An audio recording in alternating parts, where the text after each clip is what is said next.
Hi everyone, my name is Rian, or Rian Car Guy, only here from Sundance Mazda.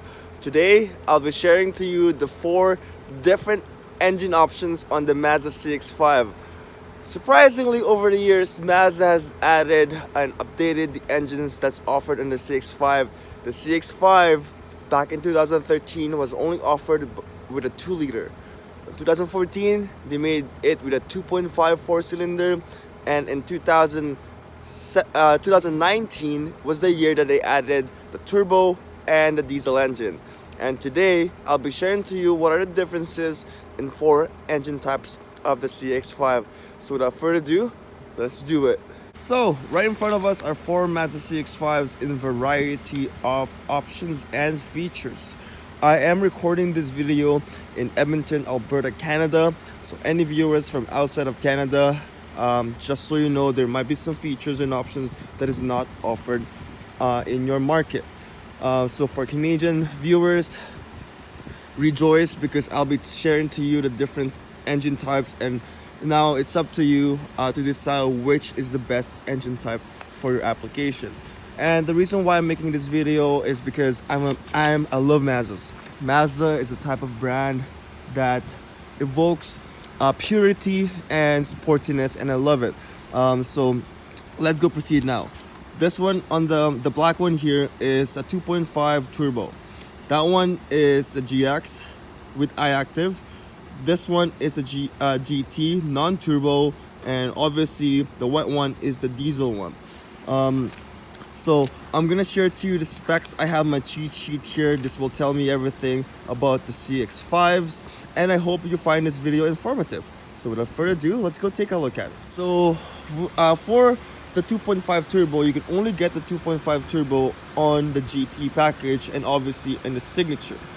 The GX comes with the 2.5 4-cylinder engine, and this one, the GS and the GT non-turbo, comes with the 2.5 4-cylinder engine with cylinder deactivation.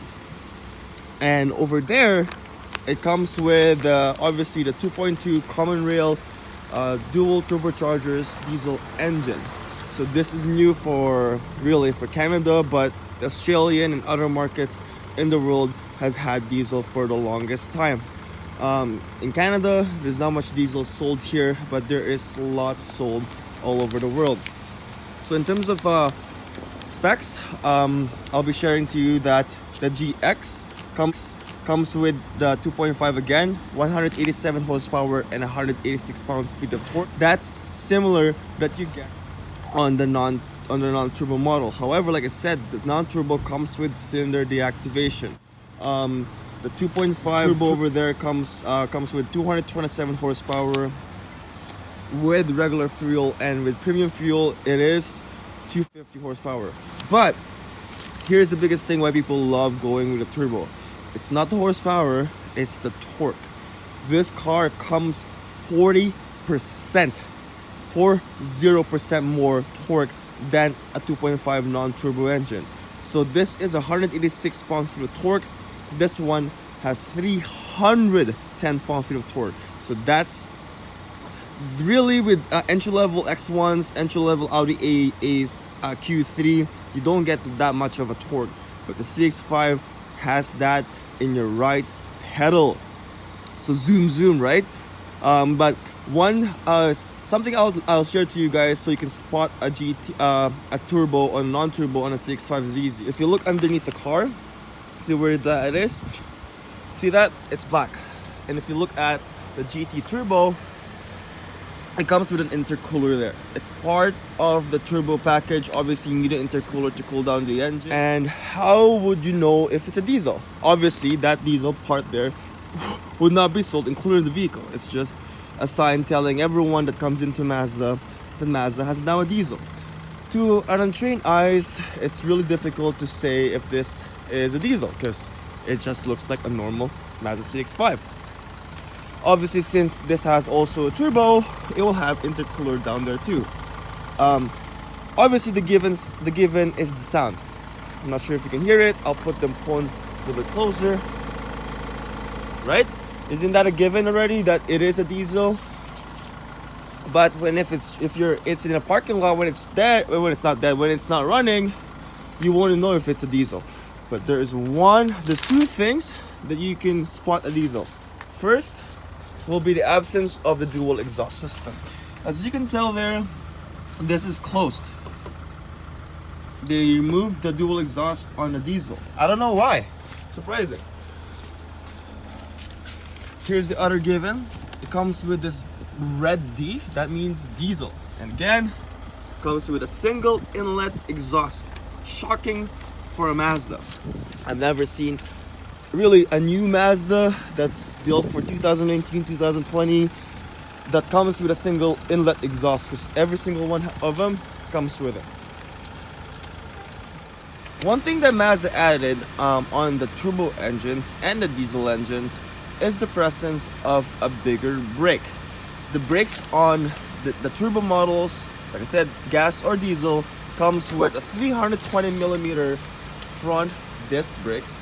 However, on the non-turbo, it comes with a 297 millimeter brakes. So the front brakes on the non-turbo models are smaller than the turbo models. Why? Obviously, with great power comes great responsibility, and you definitely need that braking power to stop this beast down. Alright, so I have all hoods up so I can show you what's powering this beautiful machines. You already know which one is which. That's the reason why they are in different colors. So let's go take a look at the fuel economy. But before I go to fuel economy, did you know that the CX-5 diesel is the heaviest amongst CX-5s? Because of aluminum engine block, it comes with an iron block, because that's what normal diesels have, thus creating more weight in the vehicle. It is 10% heavier than a base model GX. So the less features you get, the less options you get, the lighter the vehicle is.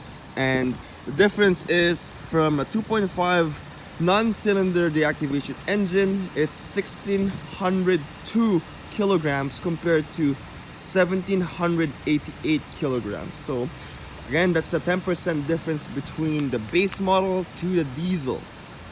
The 2.5 turbo is 1734, so it is around 8% heavier than 8 to 9% heavier than the base model. But weight is not really in question here. It's about the fuel economy.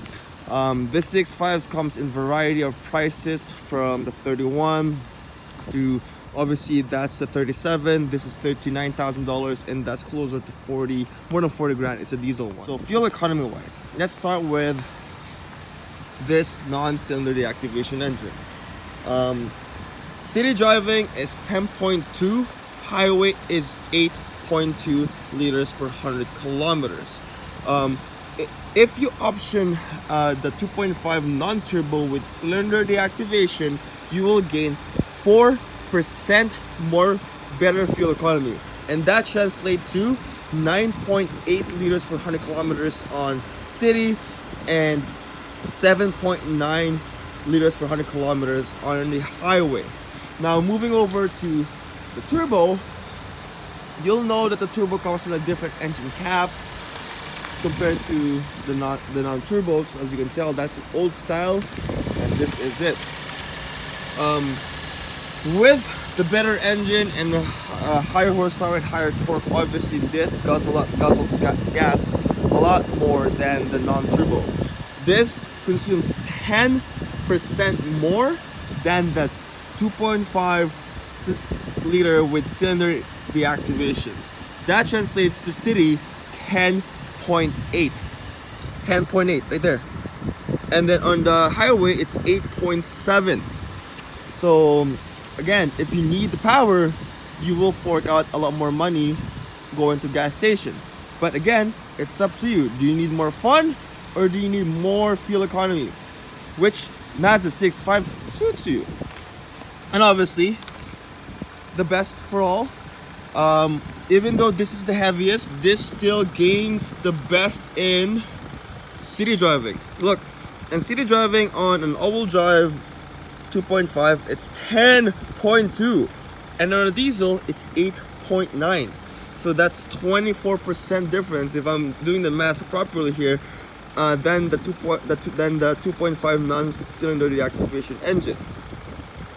Crazy, right? And the highway is something that people are shocked because on this 2.5 with cylinder deactivation, you get the same highway fuel economy. Down here, now let's talk about towing capacity. Now diesels are known for their low-end torque. They're known for towing something, and that's the reason why in Edmonton, Alberta, you see a lot of diesel trucks. That doesn't mean that this beautiful CX-5 cannot tow. This can tow 42% more than any of these cars. And surprisingly, even the turbo can tow the same amount as the non-turbo. I don't know why, but this is what I'm seeing. 2.5 4-cylinder turbo is 2,000 pounds of towing capacity. On the diesel, it's 3,500 pounds. So this is the same towing capacity as a CX-9. So if you don't need a CX-9 but you need that towing capacity, this is the vehicle you need to go. Obviously you get better fuel economy than the CX-9. So this is everything I know, and also regarding to my cheat sheet here about the CX-5 engine options I meant. I hope that you find this video informative. Again, I'm making this video mainly for information purposes for a lot of viewers out there. I'd like to show you what Mazda has to offer and what different engine options you can get for the new CX-5. I hope that you find this video informative and have a good day. Bye bye.